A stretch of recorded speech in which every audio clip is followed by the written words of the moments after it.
Hello, my dear students, and a very warm welcome. I know your exams are just around the corner, and sometimes a story like James Joyce's Eveline can feel a little heavy, a little complicated. But please don't worry. Together, we are going to make it so simple that you'll be able to answer any question on it. Ready? Chalo, let's begin.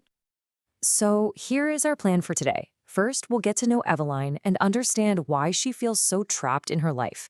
Then, we'll meet Frank, who is like a ray of hope for her.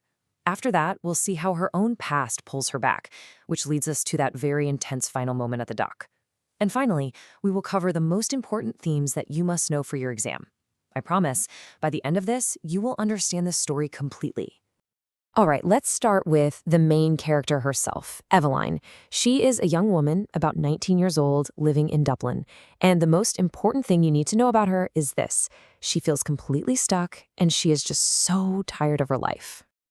You know, the story opens with this very powerful image. Eveline is sitting at her window, and she can smell the odor of dusty cretonne. Now, this one word, dusty, is so important. Just think about it, Beta. What does dust mean? It means something is old, there's no freshness, no life. This isn't just about a dusty room. It's a symbol for her entire life. A life with no energy, no excitement. She is simply tired. So why is she so tired? What is making her life so hard? Well, look at this. Her life is what the book calls drudgery. That means very hard, boring, and thankless work. She has to run the entire house, look after 2 small children, and on top of that, she has a difficult job where her boss is not nice. And then there is her father. He can be violent, and he is very controlling with the money she earns. Every Saturday, there's a fight about it. Plus, her mother has passed away, and so has her older brother, Ernest. So you see, she's all alone in this difficult life. But into this dark and dusty life, a little bit of sunshine comes in. And that sunshine has a name, Frank. Frank represents everything her current life is not. He is her one big chance to escape. So who is this Frank? The story tells us he's a kind, strong, and open-hearted sailor. He is full of life. He tells her amazing stories about faraway places, and he has fallen in love with Eveline. He's made her a serious offer. Leave Dublin, come with me to a place called Buenos Aires, all the way in South America, and be my wife.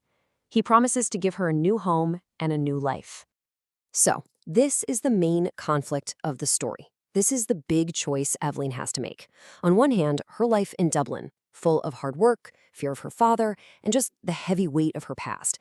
And on the other hand, Frank is offering a life in Buenos Aires, a life with respect, love, adventure, and happiness. Looking at it like this, it seems like a very easy decision, doesn't it? Okay, let's take a small pause for a quick question.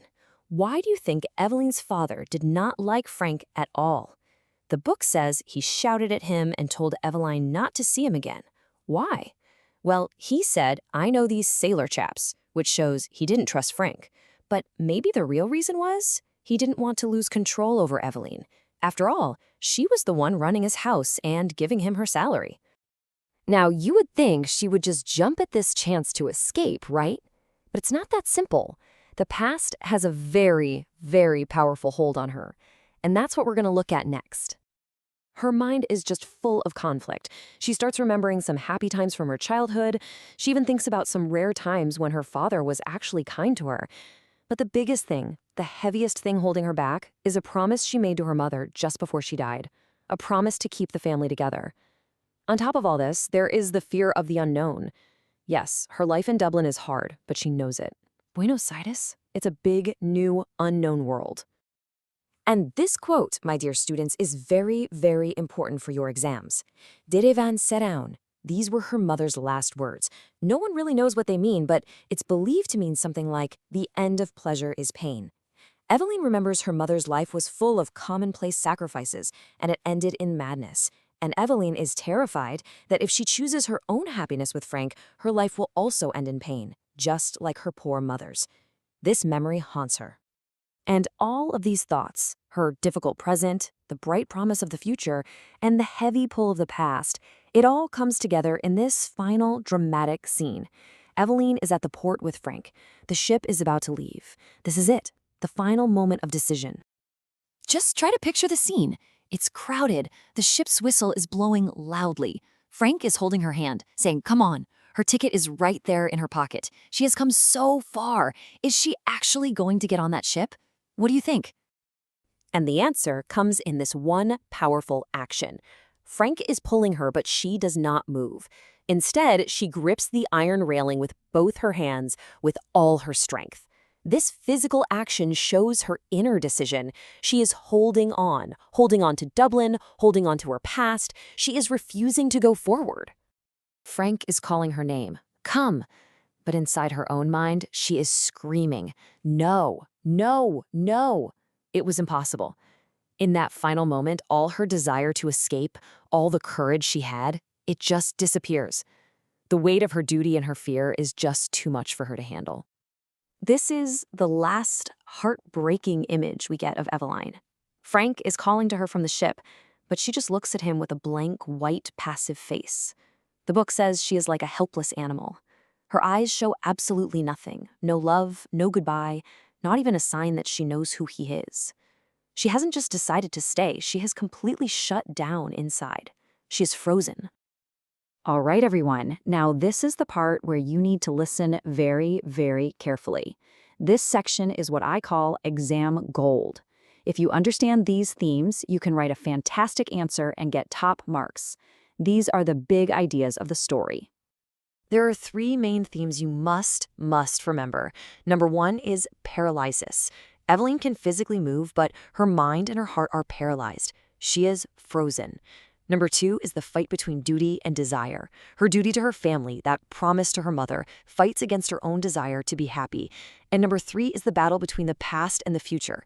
The memories and duties of the past win, and she is too afraid to step into the future.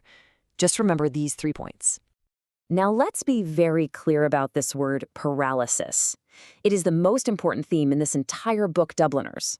It does not mean her legs are not working. No. It means her spirit is trapped. Her will, her desire to act, is gone. She has become a prisoner of her own mind, of her own fears, and her sense of duty. This is the real tragedy of Eveline. So, I will leave you with a final question to think about.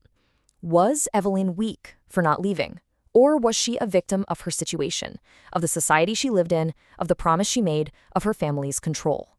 There is no easy answer, and that's the beauty of it. I really hope this explanation has helped you understand the story of Eveline much better. All the very best with your exams. You are going to do wonderfully.